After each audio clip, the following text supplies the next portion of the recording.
Hello everyone, welcome to my channel English Everyday, and we are doing nouns these days. Today we shall do another topic that comes under nouns, and that topic is noun case. अब सबसे पहले हम बात करते हैं कि case का Hindi meaning क्या है। यहाँ पे कारक। कारक कौन होता है? करने वाला, यानी कि फंक्शंस ऑफ नाउन। एक नाउन जो है वो एक सेंटेंस के अंदर क्या क्या करने वाला बनता है, उसकी कितनी पोजीशंस होती है, किस पोजीशन पे वो क्या कार्य करता है, किस पोजीशन पे वो क्या कार्य करता है। तो सबसे पहले हम देखते हैं डेफिनेशन ऑफ नाउन केस। यहाँ पे डेफिनेशन है, the case of a noun tells us the position of that noun in a sentence. जो नाउन केस है वो क्या हमें बताता है? पोजीशन ऑफ दैट नाउन, उस नाउन की पोजीशन बताता है किसमें? एक सेंटेंस के अंदर। अब हम एक बार कारक की जो है वो भी डेफिनेशन देख लेते हैं कि हिंदी में कारक की डेफिनेशन क्या है। संज्ञा या सर्वनाम, यानी कि नाउन और प्रोनाउन कि जिस रूप से वाक्य के अन्य शब्दों के साथ उसके संबंध का बोध हो। अब नाउन किस पोजीशन पे खड़ा है और रेस्ट ऑफ जो सेंटेंस है उसके साथ उसका क्या रिलेशन है, इन चीजों का क्या होता है? बोध होता है। तो सबसे पहले हम बात करते हैं पोजीशन की। पोजीशन उसकी क्या है? अब नाउन की पोजीशन कहाँ कहाँ होती है? कभी वो सब्जेक्ट बन के आता है, कभी वो ऑब्जेक्ट बन के आता है, कभी वो क्या पोजीशन में आता है, पोजेसिव नाउन बन के। तो इस तरह से सबसे पहले इसकी क्या क्लियर करते हैं, हम पोजीशंस देखते हैं नाउन की। तो इसमें सबसे पहले है नॉमिनेटिव केस, यानी कि कर्ता कारक। अब नॉमिनेटिव का मतलब क्या है? जहां पे वो एज ए सब्जेक्ट आता है, सब्जेक्ट यानी कर्ता के रूप में। तो इसको हम सब्जेक्टिव भी कह सकते हैं, सब्जेक्टिव केस भी कह सकते हैं। अब अगला है एक्यूजेटिव केस, यानी कि कर्म कारक। एक्यूजेटिव, वहां पर वो इसे ऑब्जेक्टिव केस भी कहते हैं। इसे कर्म क्यों कहते हैं? क्योंकि इसमें क्रिया का क्या होता है? इफेक्ट होता है इस पर। थर्ड है डेटिव केस। अब डेटिव केस क्या होता है? संप्रदान कारक। इसको हिंदी में संप्रदान कारक कहते हैं, पर इन दोनों को मिलाकर अगर हम देखें तो दोनों ही एक तरह से ऑब्जेक्टिव केस के अंदर आते हैं। फिर है पोजेसिव या जेनेटिव केस। पोजेसिव यानी कि संबंध कारक, इसको जेनेटिव भी कहते हैं पोजेसिव को। फिर है केस इन एपोजिशन, यानी कि समानाधिकरण, जहां पर दोनों जो नाउन्स होते हैं उनकी समान राइट्स होते हैं और समान पोजीशन पे होते हैं, और वो दोनों क्या होते हैं? पास पास होते हैं। फिर एक कॉम्प्लीमेंट ऑफ द वर्ब, यानी क्रिया पूरक। कॉम्प्लीमेंट का मतलब क्या होता है? पूरक, क्रिया को पूरा करने वाला। अब है नॉमिनेटिव ऑफ एड्रेस, यानी कि वोकेटिव केस भी कहते हैं इसे, संबोधन कारक। तो मॉडर्न इंग्लिश ग्रामर में सिर्फ ये चार ही हैं, जैसे नॉमिनेटिव, एक्यूजेटिव, डेटिव और पोजेसिव। इन दोनों को अगर हम ऑब्जेक्टिव में रखें तो लास्ट वन है नॉमिनेटिव ऑफ एड्रेस, यानी कि ये चार ही बताए गए हैं। लेकिन आपको ये क्लियर करने के लिए कि नाउन की पोजीशन कहाँ कहाँ होती है या नाउन के फंक्शन किस किस पोजीशन पर किस प्रकार होते हैं, तो उसके लिए ये दोनों भी आपको क्लियर करना बहुत जरूरी था, जैसे केस इन एपोजिशन और कॉम्प्लीमेंट ऑफ द वर्ब। तो अब हम इनको क्या करते हैं? अब हम इनको एक एक करके करते हैं। तो सबसे पहले हम बात करते हैं किसकी? सबसे पहले बात करते हैं नॉमिनेटिव केस की। नॉमिनेटिव केस, कर्ता कारक। तो कर्ता मतलब यहाँ पे करने वाला, यानी कि subjective case, as a subject, जहां पर नाउन कैसे फंक्शन करता है? एज ए सब्जेक्ट फंक्शन करता है। अब देखिए, when noun is used as the subject of the verb, जब ये वर्ब के सब्जेक्ट के रूप में आता है। कैसे? Mister Aman is an intelligent boy. तो यहाँ पर देखिए पूरा जो सेंटेंस है वो किस पे डिपेंड है? मिस्टर अमन पे। और यहाँ पर ये कौन सी पोजीशन पे खड़ा है? एज अ सब्जेक्ट, सब्जेक्ट की पोजीशन पे खड़ा है। तो यहाँ पर मिस्टर अमन कौन है? Proper noun in nominative case. तो यहाँ पर क्या है? ये प्रॉपर नाउन है। अब सेकेंड देखिए, the painter paints the wall. अब पेंटर क्या करता है, वॉल को पेंट करता है, तो यहाँ पर भी क्या है, ये एज ए सब्जेक्ट कर्ता बन के कॉमन नाउन, तो इन नॉमिनेटिव केस। और यहाँ पर ये क्या है, कॉमन नाउन है, पर ये भी किस में है, नॉमिनेटिव केस में है, यानी कि एक सब्जेक्ट के रूप में कार्य कर रहा है। अब थर्ड देखिए, आई एम बाइंग वेजिटेबल्स, ये आई, ये क्या है, प्रोनाउन है, तो यहाँ भी प्रोनाउन भी किस पोजीशन पे खड़ा है, एज ए सब्जेक्ट, तो सब्जेक्ट की पोजीशन पर भी ये क्या कर रहा है, फंक्शन कर रहा है। अब ये देखिए तीनों में अगर हमें ये जानना हो कि ये कौन सा केस है, तो हम किस तरह के क्वेश्चन पुट करेंगे, हम बिफोर वर्ब, जो बिफोर वर्ब किस तरह के क्वेश्चन पुट करेंगे, हु और व्हाट से क्वेश्चन पुट करेंगे। जैसे mister Aman is an intelligent boy, तो who is an intelligent boy, तो आंसर क्या आएगा, mister Aman. Who paints the wall, the painter. फिर हु बाइंग वेजिटेबल्स, कौन खरीद रहा है, तो क्या, आई। तो ये हमारा क्या है, कौन सा केस है, ये नॉमिनेटिव केस है, यानी कि आज इसको हम हिंदी में क्या कहेंगे, कर्ता कारक। नेक्स्ट हम देखते हैं ऑब्जेक्टिव केस, कर्म कारक। अब ए नाउन और pronoun that functions as object of a verb, यानी कि नाउन और प्रोनाउन जो क्या करते हैं, एक सेंटेंस में ऑब्जेक्ट के रूप में कार्य करते हैं। कैसे, अब देखिए यहाँ पर पहले हम ऑब्जेक्ट को क्लियर करते हैं कि ऑब्जेक्ट का क्या, यहाँ पर देखिए जो एक कंसेप्ट है, ऑब्जेक्ट टू टाइप्स के होते हैं, डायरेक्ट ऑब्जेक्ट, इनडायरेक्ट ऑब्जेक्ट। अब देखिए यहाँ पे हम पहला यहाँ पे एग्जांपल देखते हैं, Manan throws a ball to Aman. Manan throws a ball, क्या फेंकता है, एक बॉल, अब टू अमन, किसे, अमन को। अब देखिए यहाँ पर डायरेक्ट ऑब्जेक्ट क्या है, अ बॉल, और इनडायरेक्ट ऑब्जेक्ट क्या है, अमन। अब देखिए इसमें एक चीज है आपको, जो नॉन लिविंग नाउन होता है, इन दोनों के अंदर जो नॉन लिविंग नाउन होगा वो क्या होता है, वो डायरेक्ट ऑब्जेक्ट होता है। ये इसकी पहचान है, नॉन लिविंग नाउन जो होगा वो क्या होगा, यहाँ पर डायरेक्ट ऑब्जेक्ट होगा, और जो लिविंग नाउन है वो क्या होगा, इनडायरेक्ट ऑब्जेक्ट होगा। क्योंकि ये देखिए जो डायरेक्ट ऑब्जेक्ट होता है वो रेसिपिएंट ऑफ वर्ब होता है, किसका, वर्ब का रेसिपिएंट है, और जो इनडायरेक्ट ऑब्जेक्ट होता है वो किसका रेसिपिएंट होता है, वो डायरेक्ट ऑब्जेक्ट का रेसिपिएंट होता है। अब यहाँ पे एक और चीज देखिए, ये नेक्स्ट है, राम ईट्स एन एप्पल, यहाँ पर एक ही ऑब्जेक्ट है, तो इसी को हम क्या नाम देंगे, ये कौन सा है हमारा, ये डायरेक्ट ऑब्जेक्ट है। अब नेक्स्ट एग्जांपल देखिए, Rama give me a puppy. अब यहाँ पर मी क्या है, लिविंग नाउन है, तो इसको हम क्या कहेंगे, मी किस में आएगा, इनडायरेक्ट ऑब्जेक्ट में, अ पपी, इसमें इसको क्या है, आप नॉन लिविंग की तरह ले सकते हैं, या आप एक वस्तु की तरह ले सकते हैं इसको, a puppy, Rama give me A puppy, Rama ने मुझे क्या दिया, एक पपी दिया। अच्छा, अब यहाँ पे बात करते हैं डेटिव और एक्यूजेटिव केस की।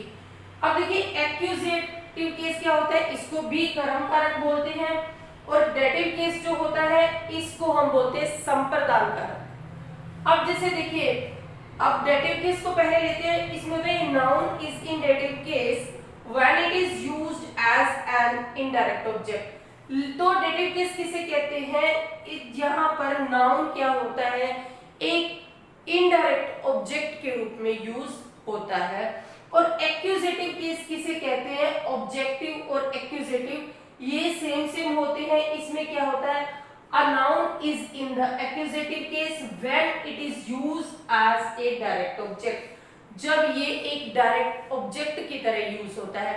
जैसे यहाँ पर यूज हुआ है, राम ईट्स एन एप्पल, तो एन एप्पल क्या है, डायरेक्ट ऑब्जेक्ट है, तो इसको हम क्या कह सकते हैं, इसको हम कहेंगे एक्यूजेटिव केस, और इसको हम कर्म कारक यानी ऑब्जेक्टिव केस भी कहते हैं। लेकिन जो ऑब्जेक्ट होते हैं वो टू टाइप्स के होते हैं, तो इसलिए डेटिव केस क्या होता है, जिसमें नाउन कैसे फंक्शन करता है, एज एन इनडायरेक्ट ऑब्जेक्ट के रूप में फंक्शन करता है।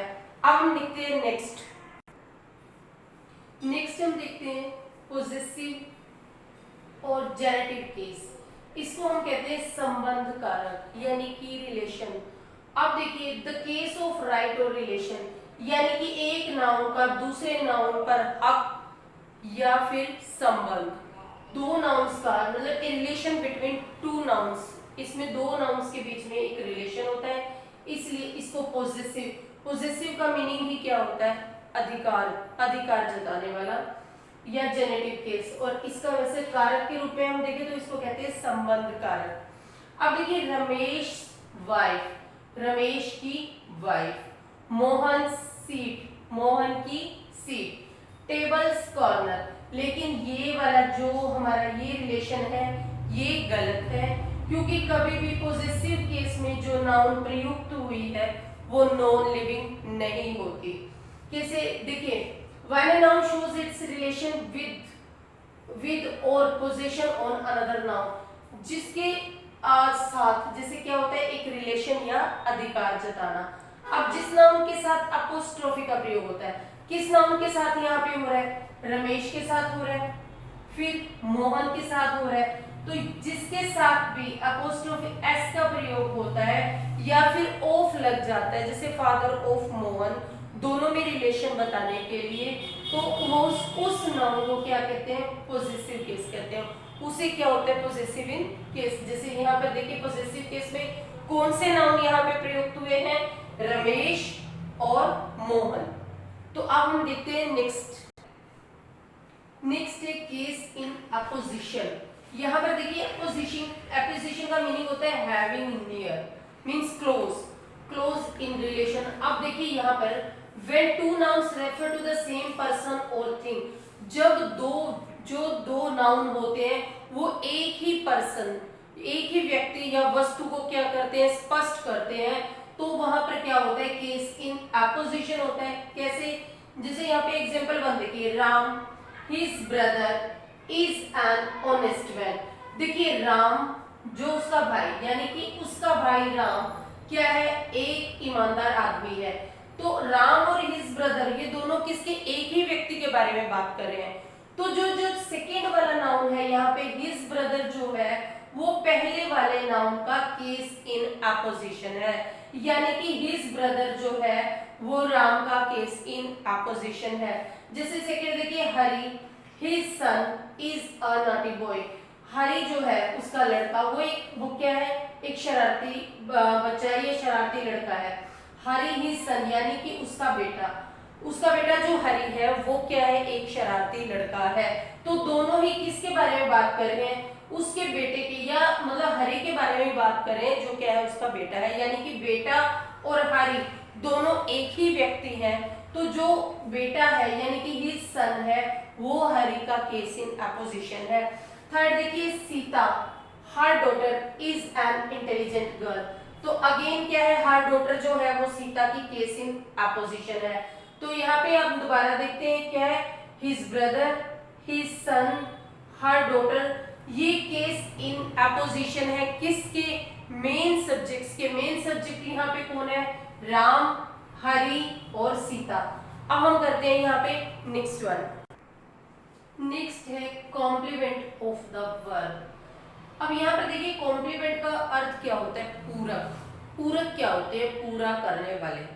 तो बात क्या है, वर्ब के अर्थ को पूरा करने वाले। यहाँ पर इनका ये मीनिंग है, जैसे हम देखते हैं कि he is a saint, he is, यहाँ पर एक चीज पहले हम देख लेते हैं, इज जो है वो लिंकिंग वर्ब है, लिंकिंग भी कहते हैं और इसको हेल्पिंग वर्ब भी कहते हैं। इसका मतलब ये होता है, ये जो वर्ब्स होते हैं ये अपना जो अर्थ है वो खुद स्पष्ट नहीं करते, इनको अपना मीनिंग क्लियर करने के लिए क्या होता है, एक ऑब्जेक्ट की जरूरत होती है, और उस ऑब्जेक्ट को ही हम क्या कहते हैं, कॉम्प्लीमेंट ऑफ द वर्ब, यानी कि इस जो ये हेल्पिंग वर्ब है इसके अर्थ को पूरा करने वाले। शाइन इज ए टीचर, तो पहले हम सबसे पहले देख लेते हैं यहाँ पर लिंकिंग वर्ब्स कौन कौन से होते हैं। तो देखिए linking verbs is, am, are, was, were, appear, look, seem, become, और ये यहाँ पर ये दोबारा है appear, look। तो ये सब हमारे क्या है, ये सारे लिंकिंग वर्ब हैं, और इनसे क्या होता है, देखिए हम किसी भी वर्ड के साथ अगर हम बनाते हैं, एक सेंटेंस बनाते हैं, तो वो सेंटेंस मीनिंगलेस हो जाता है। अगर यहाँ पे मैं ये ए सेंट को छिपा देती हूँ तो ही इज क्या है, मीनिंगलेस है। और जैसे ही बिकेम, अगर मैं उसके आगे कुछ नहीं लिखती तो वो बन गया क्या, वो मीनिंगलेस है। ही बिकेम ए डॉक्टर, तो ए डॉक्टर को अगर मैंने छुपा दिया तो खाली क्या रह जाएगा, ही बिकेम रह जाएगा, जिसका कोई भी मीनिंग नहीं होता। तो अब यहाँ पर देखिए, पर ये कॉम्प्लीमेंट्स जो होते हैं ये भी टू टाइप्स के होते हैं, सब्जेक्टिव कॉम्प्लीमेंट और ऑब्जेक्टिव कॉम्प्लीमेंट। यानी कि जो सब्जेक्ट के ऊपर कॉम्प्लीमेंट है, जैसे अ सेंट किसके ऊपर कॉम्प्लीमेंट है, ही के ऊपर, और अ टीचर किसके ऊपर है, शाइन के ऊपर, शाइन टीचर है यहाँ पर, तो ये सब्जेक्टिव कॉम्प्लीमेंट्स में आते हैं। अब हम बात करते हैं कि ऑब्जेक्टिव कॉम्प्लीमेंट्स कौन से होते हैं। जैसे we made Hina a doctor, तो वी मेड हिना, यहाँ पर जो हिना है वो क्या है, वी का ऑब्जेक्ट है, और जो डॉक्टर है वो किसके ऊपर कॉम्प्लीमेंट है, हिना के ऊपर कॉम्प्लीमेंट है। नेक्स्ट देखिए, हर पेरेंट्स कॉल्ड हर चिंटू। अब देखिए हर पेरेंट्स कॉल्ड हर, अब यहाँ पर इसका ऑब्जेक्ट कौन सा है, हर, और जो चिंटू है वो हर के ऊपर क्या है, कॉम्प्लीमेंट है। तो ये हमारा यहाँ पर क्या है, complement of the verb. Next is vocative case, इसको हम नॉमिनेटिव ऑफ एड्रेस भी कहते हैं। क्यों, इसका अर्थ होता है संबोधन, यानी कि किसी को पुकारना, किसी को एड्रेस करना, किसी नाउन को। किस तरह से यूज होते हैं, boys don't make a noise, next is Naman wait for me, Sapna go to Mumbai. तो इन तीनों को यहाँ पर देखिए, बॉयज, नमन और सपना, इन तीनों को क्या किया गया है, इन तीनों को यहाँ पर एड्रेस किया गया है। तो यानी कि ये यहाँ पर क्या है, सब्जेक्ट है, पर ये किस रूप में है, इनको एड्रेस किया गया है। तो यहाँ पर हम क्या कहेंगे, इनको नॉमिनेटिव ऑफ एड्रेस, और हम इनको क्या कहते हैं, वोकेटिव केस। तो यहाँ पर कौन से नाउन है जो वोकेटिव केस में है, बॉयज, नमन और सपना। तो इस तरह से इनको क्या किया, इनको संबोधित किया गया है, इनको एड्रेस किया गया है, इसलिए ये नॉमिनेटिव ऑफ एड्रेस केस में आते हैं। तो ये था हमारा आज का वीडियो। होप आपको ये वीडियो पसंद आया होगा। इस वीडियो को लाइक करें, शेयर करें, चैनल को सब्सक्राइब करें। Thank you.